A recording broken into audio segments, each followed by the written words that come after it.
à l'honneur des nouveaux membres de notre corporation, lesquels seront appelés dans les jours qui suivent à enfiler leur blouse en vue de mettre en pratique toutes les techniques et connaissances médicales apprises au cours de leur cursus académique dans les facultés de médecine de la ville province de Kinshasa, ce au prix de moult sacrifices, privations, abnégations, aléas et vicissitudes de tout genre propres à la vie estudiantine, revêt somme toute une importance non négligeable. Aussi, avant de continuer notre propos, permettez-nous, au nom du Conseil divin de l'Ordre des médecins, dont nous avons la lourde charge de présider, de nous acquitter d'un agréable devoir, celui de vous remercier très chaleureusement d'avoir accepté d'honorer les ex-impétrants par votre présence en ce jour. Votre présence en ces lieux et à cet instant précis est une marque de solidarité et d'encouragement dont vous avez fait montre et imprime, somme toute, à cette cérémonie un éclat indélébile, voire inoubliable, qui restera à jamais gravé non seulement dans la mémoire de l'ordre des médecins, mais aussi dans celle de ce que nous appelons en marche de cette cérémonie, honorés confrères et honorés consoeurs. Nos remerciements s'adressent avant tout aux différentes autorités académiques qui ont accepté de mettre beaucoup de leur intelligence, leur temps, afin d'offrir une formation de haute facture à ceux qui seront mis sur le marché à l'issue de cette cérémonie. Toutes choses restant égales par ailleurs, à la lumière de tout ce qui précède, qu'il nous soit permis de nous adresser à présent de manière solennelle aux ex-impétrants qui viennent de prêter leur serment d'Hippocrate au regard du chronogramme établi en marche de cette mémorable cérémonie. Honorés confrères, honorés consoeurs, comme souligné plus haut, nous tenons à saluer votre bravoure et votre ténacité pour avoir accompli avec brio votre parcours académique par l'obtention de votre diplôme de médecine, chirurgie et accouchement, en concrétisant ainsi pour bon nombre d'entre vous vos rêves et vos idéaux, et ce, avant votre inscription au tableau de l'ordre des médecins, conformément à l'article 8 de l'ordonnance loi du 1er mars 1968 créant l'ordre des médecins. Honorés confrères, honorés consoeurs, devenir médecin a constitué pour vous une étape cruciale de votre vie, parfois empreinte d'embûches et de soubresauts, mais exercer la médecine selon les règles de l'art en serant une autre. Aussi, nous vous exhortons à exercer l'art de guérir en vous imprégnant de fond en comble des lois qui régissent l'exercice de la médecine en République démocratique du Congo, notamment les décrets du 19 mars 1952 sur l'exercice de l'art de guérir, l'ordonnance loi du 1er mars 1968 créant l'ordre des médecins et l'ordonnance du 30 avril 1970 déterminant les règles de la déontologie médicale encore en vigueur à ce jour.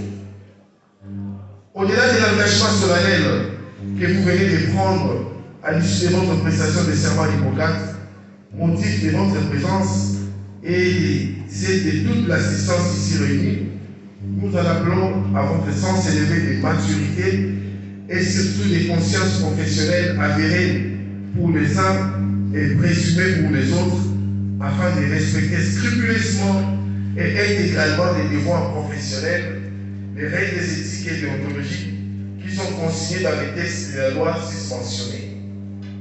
Nous vous suggérons de les consulter régulièrement afin qu'ils soient inscrits et écrits en lettres de noblesse et en lettres d'or tout au long de votre carrière professionnelle que nous voulons radieuse, prolifique et prospère. À titre exemplatif, les devoirs ci-après doivent être pour vous des maîtres mots et des lettres motives tout au long de votre cursus professionnel. En effet, il ressort de l'article 1er du Code de déontologie médicale ce qui suit.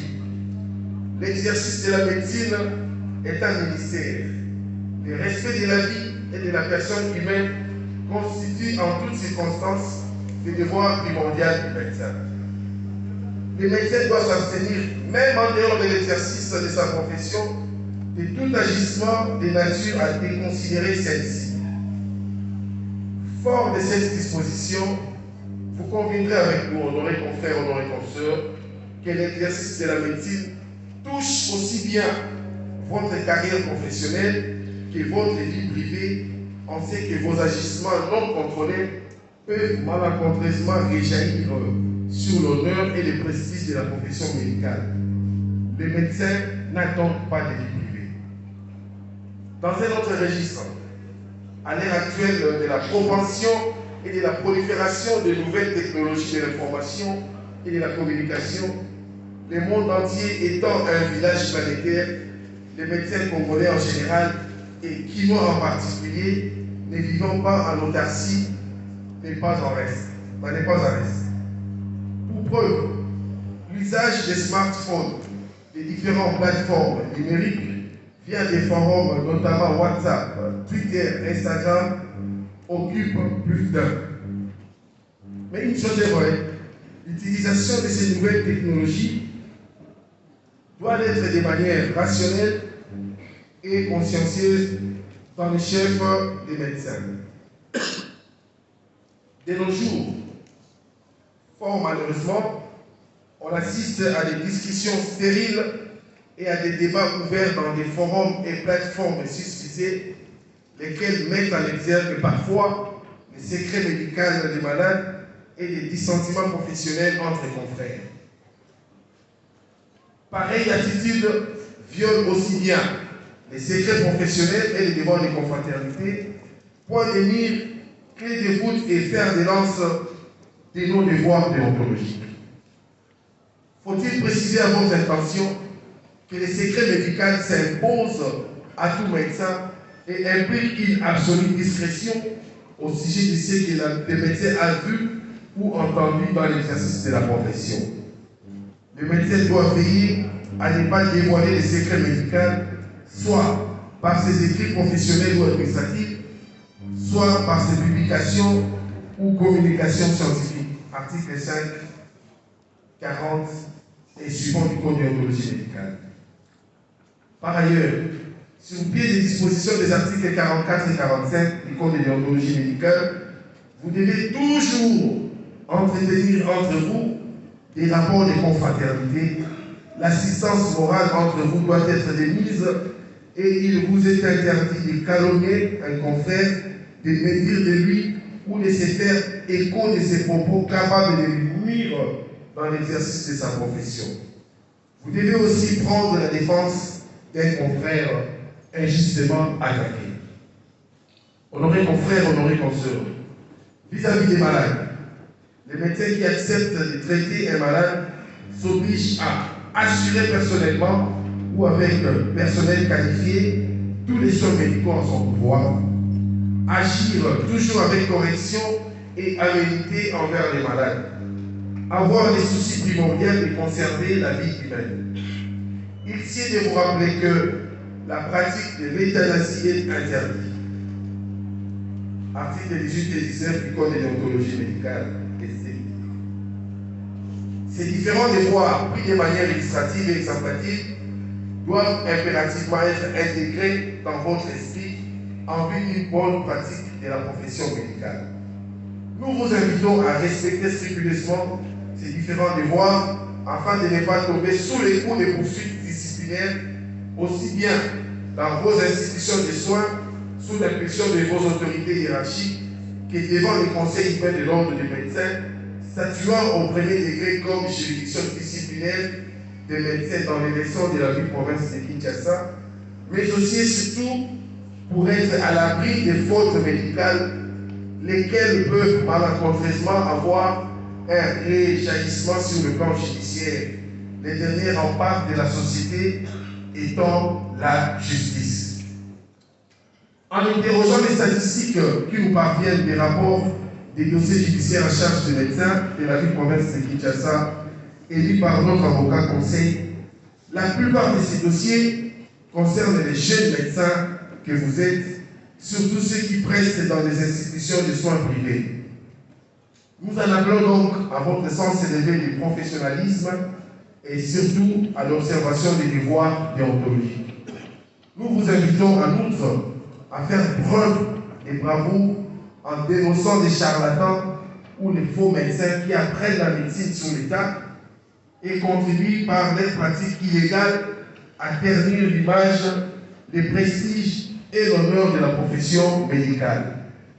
Aussi, dans ces mêmes ordres d'idées, à l'heure actuelle où l'on assiste au démantèlement des réseaux mafieux qui opèrent dans l'alignement à la paie et la prime des risques professionnels des personnes sans qualité, ni titre de médecin, ni droit, nous vous invitons à dénoncer ces fictifs si les chaînes lesquels s'arrogent des droits pécuniaires en usurpant la qualité des médecins en lieu et place de plusieurs milliers de médecins reconnus et assermentés qui espèrent jusqu'à ce jour à toucher la dite prime.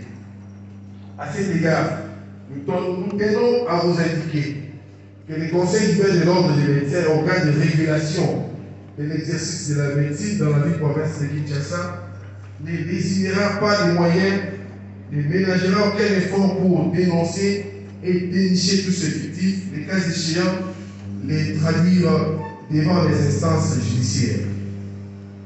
Surabondamment, il s'agit de vous indiquer que le fonctionnement de toute organisation professionnelle ou corps de métier requiert l'affectation régulière et conséquente de plusieurs moyens, notamment les moyens financiers. L'ordre des médecins auquel vous appartenez désormais n'est pas en reste au regard des dispositions de l'article 3, in fine, de l'ordonnance loi du 1er mars 1968 décriant.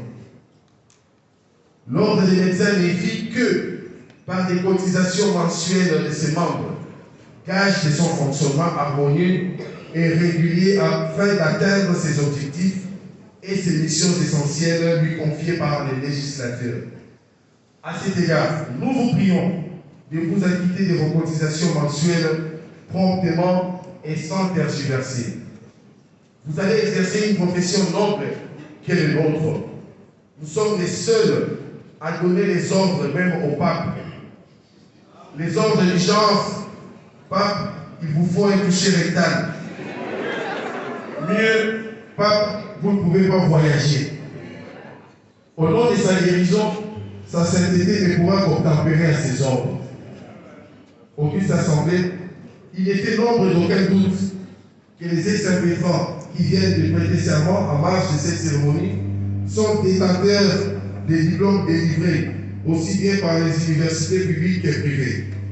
Aussi, tenant compte de cette réalité, l'accent ne doit-il pas être mis sur la formation des qualités du médecin pour éviter que l'on verse sur le marché de l'emploi des médecins piètres, sans vergogne et sans moralité, au grand nombre de nos malades qui se jetteront à eux dans l'espoir de recevoir des soins exquis, voire des qualités. Mis à part la formation des qualités des médecins congolais, le gouvernement se doit de songer d'une part à la création d'emplois pour les jeunes médecins dont la plupart végètent, plongent dans le chômage qui doivent s'éviter, et d'autre part songer à rémunérer de manière conséquente les jeunes médecins pour éviter des tensions sociales, des frustrations et des mécontentements dans leurs chefs.